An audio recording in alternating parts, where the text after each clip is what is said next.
Stats in a Wrap, the podcast series from Eurostat. La información como más lenta. Herauszufinden, was eine gute Quelle ist. To często zmanipulowane i rząd Si on autorise ça, on autorise d'aller toujours plus loin. Statistics y tal, porque al final tienes que apporto di dati. Welcome to another episode of Stats in a Wrap, the podcast all about statistics from Eurostat, the statistical office of the European Union.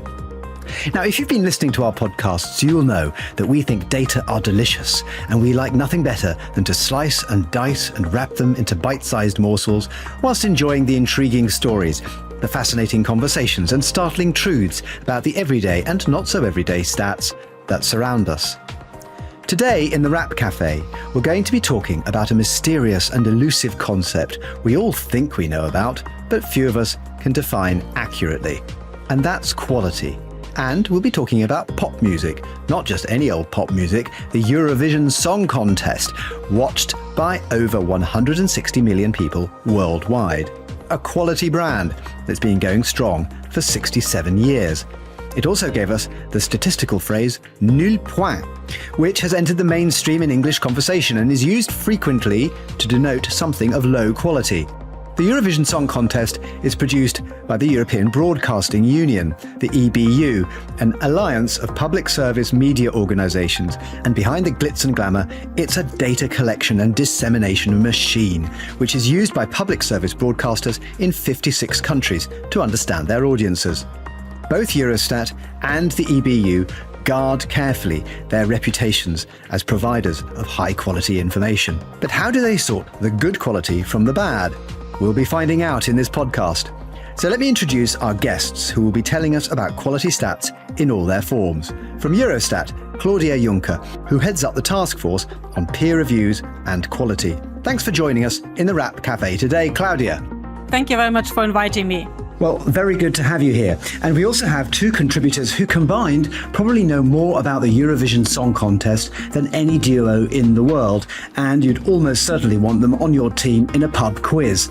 They are Francesca Cimino, a media analyst from the European Broadcasting Union, which produces the contest. Francesca, welcome. Thanks very much for having me. I'm happy to be here today. Lovely. And coming to our third guest, well, let me give you a bit of backstory. Here at Stats in a Wrap, we sometimes like to give our researchers impossible tasks just to keep them on their toes. And this time we came up with a real challenge. We tasked them with finding an expert on European statistics who had also to be an author on the history of the Eurovision Song Contest. We told them that this expert has to be working at Eurostat and needs to be an academic as well. Haha, we thought no such person can possibly exist. But we were wrong. So welcome Dean Vuletic, who is not only an academic expert on the contest and author of the highly readable and popular 300-page Post-War Europe and the Eurovision Song Contest, but also works at Eurostat. An incredible combination of talents. Dean has also watched every single Eurovision Song Contest since the first was broadcast in 1956. That alone deserves some kind of medal. I have to ask you, Dean, do you have a favourite year or a favourite winner? My favourite year is 1974 because it really reflects so many of the political and social developments that were happening in Europe at the time. And I would say for a favourite winner, Toto Cutugno, Insieme 1992, he won in Zagreb in 1990, and it's the only Eurovision winner that really epitomizes European integration. Great, love it. Okay, well, if you read Dean's book, you can find out more about those two favourites. Dean, I need you to settle an argument. Is it true that the survival of the Eurovision Song Contest is partly down to audience data? As far as I understand it, they only started measuring the numbers of people watching it in the 1960s when it was something relatively new to do. And when they did, they realised how popular it was. Is that true? Exactly. I think a lot of people don't realize that Eurovision was started in 1956, but it wasn't always meant to continue. In the late 1960s, there was a crisis. The organizers of Eurovision were really not convinced that this was a television format that should continue. There was a lot of criticism coming from different quarters, criticism of the cost of the show, of the quality of the songs and, of course, of dubious voting results. And they realized that they needed to conduct a survey to see how popular Eurovision actually was in Europe. So for the first time in 1971, they produced from the data submitted from the different national broadcasting organizations that were participating in Eurovision. They produced some results, and they decided that Eurovision was a format that should continue. They made some reforms, some changes to the rules of the contest, which led to ABBA winning in 1974 with the greatest Eurovision hit ever, Waterloo, and the rest is history. Yeah, my 7-year-old loves dancing around to Waterloo on Alexa in the kitchen. It's just one of those songs that make you want to get on your feet, isn't it? And we know that people love it because of the numbers. Waterloo topped the charts in the UK, Belgium, Denmark, Finland, West Germany, Ireland, Norway, South Africa and Switzerland. And it was also voted Eurovision's best ever song. Well, we'll talk more about stats and the Eurovision Song Contest later in the podcast. But before we move on, I'm pleased and proud to announce the launch right here, right now, of the world's first Eurostat Song Contest. And I'm going to ask each of our contributors to suggest a suitable title. Previous winners might have been I'm Your Number One by S Club, or 2468 Motorway by Tom Robinson, or Gotta Get Mean by Blues Traveller. And then there's Average Guy by Lou Reed, and What's the Frequency, Kenneth by REM. And who could forget the storming floor filler, Friedman's two-way analysis of variance? Okay, I made that one up.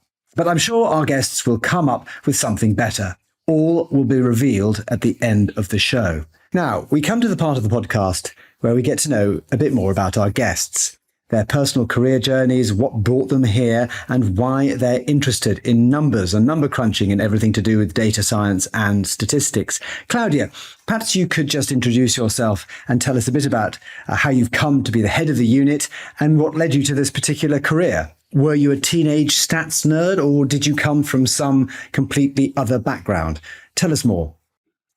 Yeah, you almost got it, Jonathan, because I loved math at school. That's true. And I always wanted to study mathematics, but then it didn't work out in the universities as I wanted. So I went to economics, econometrics, informatics, mixture of everything. But I never dreamed about ending up in statistics. I wanted to go to research institute, do some modeling of the economy, but I got a good offer from the statistical office in Germany to work in national accounts. That's the unit producing the GDP, the gross domestic product. That was in 87. And I thought, okay, I stay there for 3 years and then I go somewhere else, and I'm still there. Wonderful. Francesca, tell us a bit about your role at the European Broadcasting Union and how you got there. I am an audience researcher. I would say my passion is understanding how people consume and use media. I've been at the EBU for 10 years now, and my journey to arrive here is not a typical one. I'm not a statistician. I'm someone who cares very much about the data, and I very much enjoy taking big data sets and turning those into meaningful stories and meaningful arguments that we can use. I have a Bachelor of Arts in Textile Design, of all things. But when I left university, I entered a graduate program with a children's broadcaster. So I worked for Disney at the beginning, and then I moved to Channel 5. And then I ended up here in Geneva. Okay. And Dean, what is a historian doing at Eurostat? Are you a statistician, a historian, or maybe you're a cultural analyst? Tell us about your career journey. Before coming to Eurostat, I was working at the University of Vienna as an academic, a historian of contemporary Europe, teaching and leading research projects. The biggest research project that I led was one on the history of the Eurovision Song Contest and what it tells us about the history of Europe. And this was a project financed by the European Commission's Marie Skłodowska-Curie research grants. I ended up writing the first scholarly book on the history of Eurovision, and I've also become a prominent media commentator on Eurovision. I got an offer from Claudia to join Eurostat, and I was very happy to take up that offer because another dream of mine has been to work for the European Union. Now, we'll be coming later to the connections between the contest and Eurostat, But at the heart of this podcast is the tricky question of quality, and it is that which is the central preoccupation of Claudia's unit at Eurostat. Claudia, can you tell us about your unit and what it does? First, I would like to start with what quality is, because we have used it so many times, the word. And for us, quality in statistics means that the data, the statistics we produce is fit for the purpose. And that is on purpose a very broad definition, because fit for purpose may mean something completely different for a researcher who is looking for long time series, data back for 20, 30 years. And the researcher doesn't mind if the data comes maybe 2 years later. While a journalist, when there is heated debate in the public, in the society, he or she wants to have the data right now. What was the inflation of the last months? And the same also for politicians, when they want to design new policies, they have specific requirements of what kind of data they need. Quality for us means serving different users, different stakeholders in a different way. For all of them, of course, there is one common element, and that's they want to have high quality statistics. So in order to do that, we have to set standards so that everybody knows what good or high quality data is. And that's the first strand of our work. We set standards for the entire European Statistical System, so all the member states and also the countries of the EFTA. Believers have a Bible with 10 commandments. We, in the European Statistical System, we have our European Statistics Code of Practice with 16 principles. Then, of course, once you have standards, you should implement them, and you should also monitor how they're implemented. Okay. So you have a number of quality control tools in your toolbox, and one of these is called peer reviews. I always thought this was a term where academics are terrorized by experts in their fields, but it's not quite that, is it? One element to implement or to monitor how we implement the code is what we call peer reviews. These are assessments of the statistical systems in our member states and the EFTA countries, and we are reviewing how the member states follow all our principles in the code. And then there's a third strand, and that goes now a bit broader. Of course, we have a lot of cooperation, discussions, meetings with our member states on quality, on developments and what we could do to ensure high quality. But we also go beyond the European Union. We work with candidate countries, so around the EU. We even work with the UN together. They are very much looking towards our experience and to learn from us. And we also organize training and organizing a quality conference every second year. And the next one will be in Lisbon in June next year, where you have 400, 500 statisticians, mainly from Europe, but not only, coming together and discussing on how they can improve quality in the statistical systems of our countries. Now, Francesca, I just want to come to you here talking about the quality of data and how important that is for a public service media organisation like the European Broadcasting Union. In some ways, you carry out some of the kinds of functions of a national statistical institute within a country because you use a lot of this data from Eurostat and you also publish a lot. And so quality is vital, not only what you source, but also what you put out for your members, who themselves are closely scrutinized on quality. Just tell us a little bit about why the quality of data is important to you and your colleagues at the EBU. Yeah, absolutely. Everything you said is spot on. I mean, public service media organizations are held accountable for everything they do. They are publicly funded. So it's incredibly important that what we put out there as information about them, whether it's a benchmarking report or whether they are reporting themselves, they have to maintain an incredibly high standard of quality in their data and transparency. I work in the Media Intelligence Service. That's the research unit of the EBU. Our reason to exist is to provide our members with reliable data and trustworthy analysis so that we can have key arguments to support their activities and to support them in all areas, whether that's understanding the media markets that they're in or the media trends as consumption behavior changes with new technologies and new services arriving to the markets, benchmarking their performance, whether that's TV, radio or online, and of course the funding model. And tell us particularly about what you do within the Eurovision Song Contest. That's one of your lead responsibilities, isn't it? You're the expert at the EBU on the Song Contest. Is that right? I am the expert on the audience data, particularly the TV audience data. I've been writing the TV audience report for the Song Contest since I started here at the EBU. It's a huge task, but it's only a small task for me. It's only one of my activities. So it takes up a week of my life every year, and it's incredibly important. We're talking about a big audience here. It's a global audience. It's, I think, somewhere between 160 and 200 million people. And the media being what it is, it's got the contest on so many different channels and platforms. And the numbers are growing, aren't they? So the song contest is normally around 40 participating countries, sometimes a bit less. But the song contest is available globally. This year we had, for the very first time, official global voting. And it was really nice to see that we have votes from really everywhere in the world. And you can see those stats in our reporting. Claudia, perhaps you could just tell us how you evaluate the quality of the data that you're handling. I mean, how you ensure that it reaches the standard that you require. Tell us what your tools are. We have different stages of checking the quality because we at Eurostat, of course, we are hardly collecting any data ourselves. We are getting the data from our member states and the EFTA countries. As a first level of quality assurance, as I call it, is that our colleagues in the production units working on business statistics, on the macroeconomic statistics, they do certain validation. They check, well, what was the data of the same phenomena last year? How does it look in comparison with other countries of similar size and economic structure? So they do some logical, or not logical, but thorough check of the data they get. They do all the necessary to aggregate. We have what we call a second level of quality assurance. We review the entire process from A to Z every 5, 6, 7 years and check whether all the procedures in place really assure the quality or whether there are areas where people can improve. For example, to consult more of the users out there, not only the Commission Directorate Generals in Brussels, or whether the IT system maybe is not the right one. And then we still have, of course, a third level, and that's when external auditors, like the European Court of Auditors or the Commission Internal Audit Service, is coming and evaluating or auditing the whole system of quality assurance in Eurostat.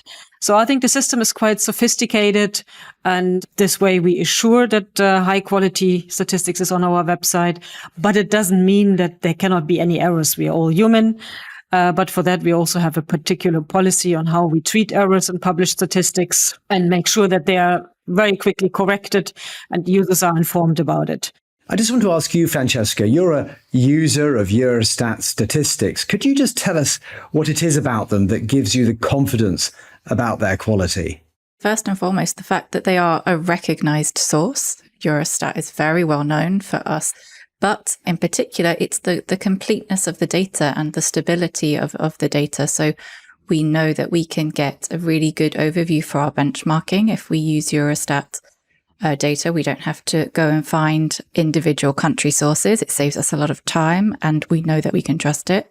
The metadata, for me, transparency of methodology is really important. We know that it's not always possible to have 100% comparability on the data. There can be changes from year to year when you're collecting data across countries. So it's more important to understand the differences so that we know when we're making our analysis what we need to keep in mind. And that metadata is crucial for that.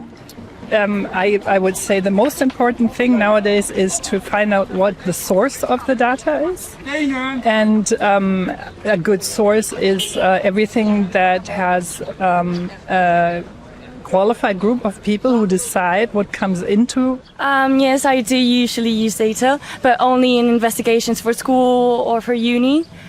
And I usually find them in the internet. But I usually have a contrast between sources so that I don't only rely on one source, that I believe, like I rely on many other ones in case it's not true or in case it's false information. Metadata acts almost like a kind of certificate of quality, I guess. It gives you, it's like reading the ingredients on a tin of some food product. You can see what's gone into it. It's all written out. But the way those ingredients are listed, the stamp of quality and the way it's done is very precise, isn't it, Claudia? I mean, it depends on a code of practice with 16 principles and 84 indicators, all very carefully worded. Can you just tell us about those? Yes, so as we said, it's our Bible, but with 16 principles, the code of practice. The first in the code is called the professional independence.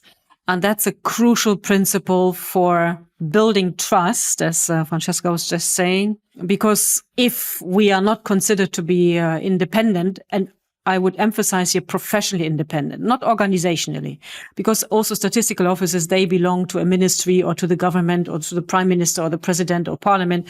There are different setups in the member states, but we are professionally independent, meaning that we can consult our users, what they need. We consult researchers on methodology. But at the end of the day, the head of the statistical office decides solely on the methodology that is used to compile statistics. That principle also includes that the statistical office has an annual work plan, which is published at the beginning of the year. And at the end of the year, there is a report. So users see, okay, they promised us this set of data. We got this set of data, or maybe not all the data, but then there's a reason why they didn't produce it. So we cannot say you get an inflation rate every month, and at the end of the year, suddenly inflation was published only twice per year. So that's also a kind of user control that we are independent. And the third element in that principle is the appointment and recruitment procedure for the head of an office, that it should be transparent and based on professional criteria only. So it shouldn't be a friend of the prime minister that gets the job there, but somebody who has the professional experience, and also the standing and the procedure itself is transparent, so people see what is going on in the procedure. Okay, so these principles then help people know that they can trust your data and they can rely on them, and you'll publish it for everyone to see. For accountability and building trust, we have a release calendar. So at the beginning of the year, every user can check on the website. These are the data that will be published on the 10th of the month at 11 o'clock. And the data will come on the 10th of the month at 11 o'clock to every user at the same time. So no politician, whatever friend gets the data before and can maybe do business, if it is business data, or can try to influence the data or to change them. So the principle is that all users have equal access. You mentioned professional independence. What are the other most important principles of the European Statistics Code of Practice? Another important principle, in my view, is confidentiality. And in simple words, it means every individual data from a household, from an enterprise, from a person that goes into the statistical office, and by surveys, for example, you are asked to answer some question, will stay there and will never leave the office again. Also not for tax purposes, courts asking, I want to open a case against that enterprise, give me the data of that enterprise. No, the data are confidential. And the last one I would mention is accessibility and clarity, and that's that what data we have, we disseminate.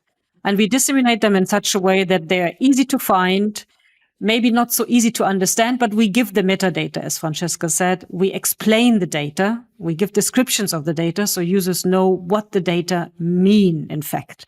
And maybe I can just give one simple example, which I think everybody thinks is a very simple thing: the number of people, the population of a country. Everybody, that's very easy to count. You just count the people that are there. But then what about you do it at a certain point in time. What about the tourists that are in the country at that time? What about students, Erasmus students that are there for 6 months? What about migrants? What about diplomatic staff from other countries? What about people that come there 2-3 months to work and then they go back? So you see that it's not that simple. The more you go into the details, the more difficult it becomes. And just to give you the solution, the population, as we define it in statistics to make sure everybody counts the same way, it's all the people that are in the country for more than a year.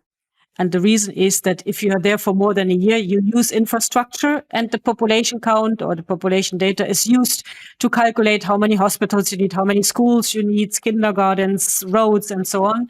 So people that are living there for more than a year should be counted, because they will definitely use this infrastructure, and we produce the data for policy making, for people to know what's going on in the country.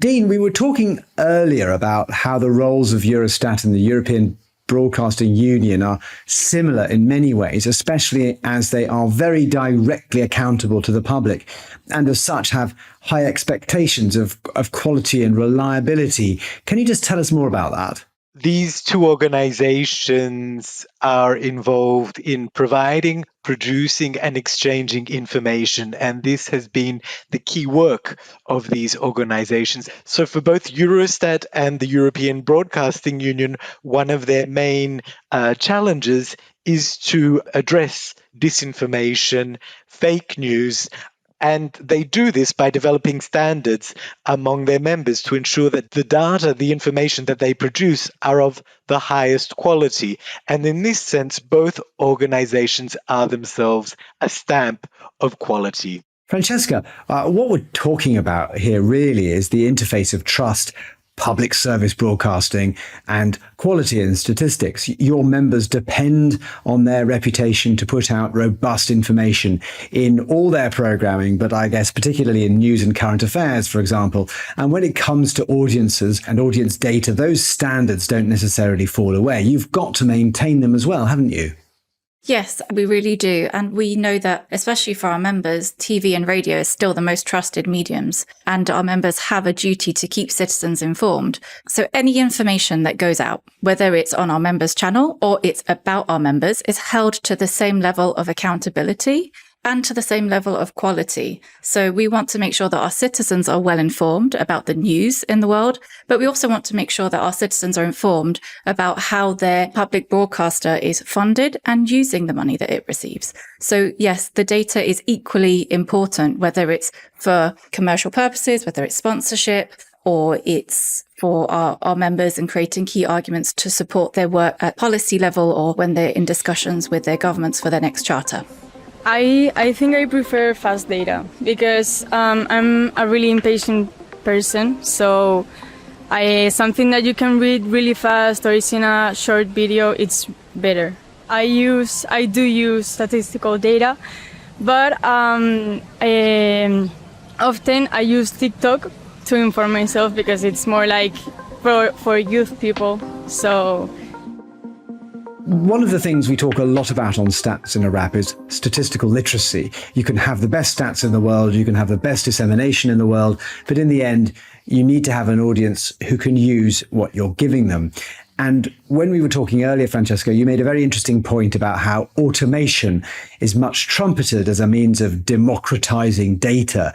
But that brings its own challenges, doesn't it? Can you just tell us a bit more about that? We're expected to use all these new data sources, but it's just not that simple.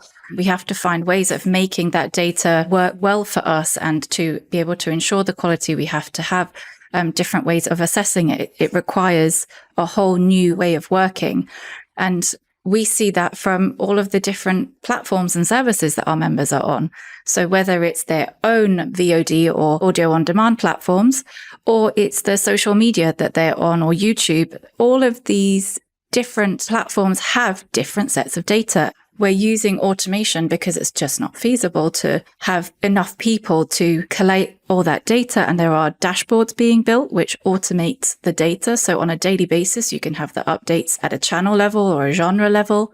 But there's just not enough people to keep on top of all those charts and explaining all of that data. It requires a lot of rationalization and a lot of support still from audience researchers to make sure that the right interpretations are being made of all this data. And it's a challenge. It will be an ongoing challenge because we will only ever face more and new data sets as time passes.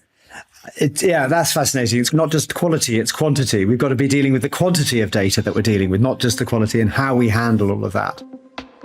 We had the European music contest in Turin last year, so I saw directly, and it was a great event. I love it.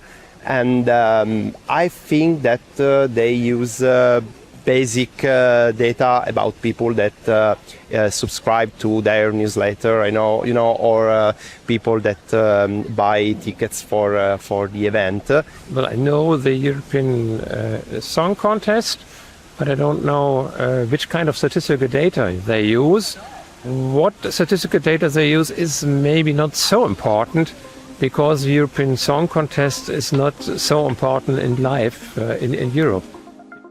Now let's just talk a bit more about the Eurovision Song Contest. It's interesting that it's been going such a long time, nearly 70 years, but it's not the only big live TV event. And who better to ask about live TV events and the social impact that they have in Europe over the past few decades than Dean. Dean, tell us a bit more about your take on the Eurovision Song Contest and how it sits within live TV events in Europe. I think we've had a European Commissioner, Margarita Skinnas, saying that what unites Europeans more than anything is sport and music. Just tell us a bit more about what you think the Eurovision Song Contest does as a tool for European integration.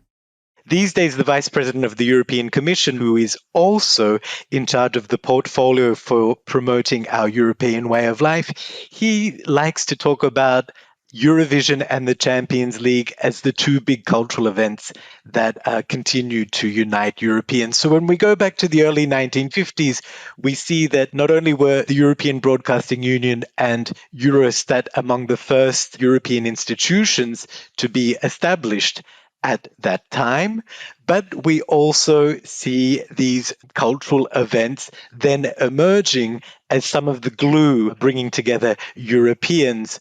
Francesca, what I find fascinating about your work is that it's not just crunching numbers on people who are sitting watching the TV, important as that is. It spreads out into other facets of the contest, like the economic impact on the host cities, for example. I mean, this is data about the Eurovision Song Contest as a cultural institution as much as a bit of TV entertainment, isn't it? Yes, indeed, Jonathan. We talk about the Song Contest being about more than just the 3 live shows. So it has its big moment in the year, of course, but the Song Contest is going on throughout the year. We see that in the lots of different types of data that we have. So we have our TV audience report that focuses on what happens really around the event. So the lead up, the week before, the week after. So we see those people that are watching the show, listening to the songs on YouTube, engaging in social media. But after the event, there is all of the other impact. So yeah, we talk about the host cities and tourists that come during the event, but also with all of the promotion and all the media coverage that happens around it. We see many more tourists visiting the host cities in the months and the years after. And this is data that we're trying to track now to really show that there is a bigger economic impact, more than the huge amount of tourism that boosts the local economy in the ESC. We also are looking at data around the streaming of the songs, because the songs are there long after the event has finished, and they're there before the release of the songs start early in the year. People base their opinions on statistics. So if the statistics is more or less, it's not high quality, then people's opinions may be based on this. So also it might be actually like false opinions. In Italy, we have very straight and good data coming from the governments, but then the politicians tend to interpret the data in a very kind of sneaky way. Claudia, it's interesting to me, at least, how quality in statistics particularly is becoming recognised as a cornerstone of a lot of what makes Europe work, really, and how important it is just simply in everyday life and in policy making about the things that really affect us, from energy to transport and, well, a huge range of things. Can you just tell us a bit more about that? I mean, how quality and stats are getting even more important than they used to be? They're up there now with the judiciary and human rights and other things like that, aren't they? Statistics or data are part of our everyday life. When we look at our income and we calculate what we can buy, what we can afford, what kind of holiday we do, looking at hospitals or education, that kind of statistics, we should be able to hold our government accountable. And for that, we need statistics, data, and we need good data. And the same for all the EU policies that are designed for EU citizens. It is important that they're also based on high quality statistics, so they never negotiate on the data. Typical example is the contribution of each member state into the EU budget, which is based on the gross national income. And this is something we are producing. So, of course, when they talk about should it be 1% or 1.01 and or 1.2 or whatever, they have to be sure that the underlying figure is correct. And that's also why statistics is very often in the legislation. So it's becoming more important on all fronts, I would say, as a private person, political level, us as a member of society. And that's also reflected in our legislation. So now we come to the part of the podcast where we celebrate the launch of the Eurostat Song Contest. Our 3 contributors have been, over the last 40 minutes or so, been crafting titles or possibly reviving classic numbers for the contest, and I understand are now ready to share their work. We, of course, will put the entries before our panel of distinguished international judges and report back at the next podcast. So, Dean, I'm going to jump in with you. What's your Eurostat Song Contest title? Please, could you share that with our audience? If I had to submit a song myself, it would be called Quality Time, and it would be a love song. Very neat. Nice. Oh, very good. I think, yeah, good. Okay, impressive. Francesca. Being a researcher, I'm not able to complete this stat without doing some desk research. So in the top song that comes up when you Google songs with numbers in the titles is 10,000 Hours. It's a Justin Bieber song. I don't know the song, but I would transform the song to what does 10,000 hours of Excel get you? Claudia. The group is East German Karat, and the song is Cross 7 Bridges, 7 Dark Nights, and you will be ashes from the fire, but one day you will be light. And I thought sometimes, statistics is not 7 dark nights and not 7 bridges, but we have difficult paths in front of us, and but we all know that we are serving something good, and there will be light at the end, and we will bring the light to the society with our data. I'm stunned and overwhelmed by the musical knowledge of Eurostat, and I can see the Eurostat Song Contest has real potential. I'm going to start putting towards a pitch document straight after this podcast. Guys, you've been amazing. The judges need to go into conclave and will not be able to announce the winner on the podcast, but might be able to announce it on the next show. Will be on statistical literacy. We are out of time, and I'm going to say goodbye to our guests, our lovely contributors today. Thank you very much to Claudia Junker at the Task Force for Peer Reviews and Quality at Eurostat. Claudia, thank you for joining us. Thank you very much for inviting me, and I think it was a very interesting talk. Francesca Cimino, for your enormously helpful and insightful and entertaining insights from the European Broadcasting Union in Switzerland. Thank you so much for joining us. Thanks very much for having me on the podcast. It was really interesting, and I'm glad I was able to join today. And thank you also, Dean Vuletic at Eurostat, for joining us. Thank you, Jonathan. My 12 points go to our listeners, and I leave them with the title of the song Think About Things, Eurovision hit from 2020, the Icelandic group Gagna Magnith. The name means amount of data or data volume, literally, performed with the singer Daði Freyr. They sang the song Think About Things. Very good. We certainly will be. Thank you very much for joining us all today. If you've enjoyed the show, don't forget to share with friends and colleagues, where Stats in a Wrap can be found on Spotify, Apple, Google, and all the usual places. And if you'd like to know more about the subjects discussed today, just search Stats in a Wrap Eurostat. And of course, join us for the next episode, when the Wrap Cafe will be dishing up more flavoursome insights, this time about statistical literacy. We're not talking interpolation, standard deviation, or quantitative variables here, but just how we make sense of the numbers in the news. And we'll be finding out particularly how the EU's young people are learning to love and understand stats as never before. Join us then to find out more, but for now, goodbye.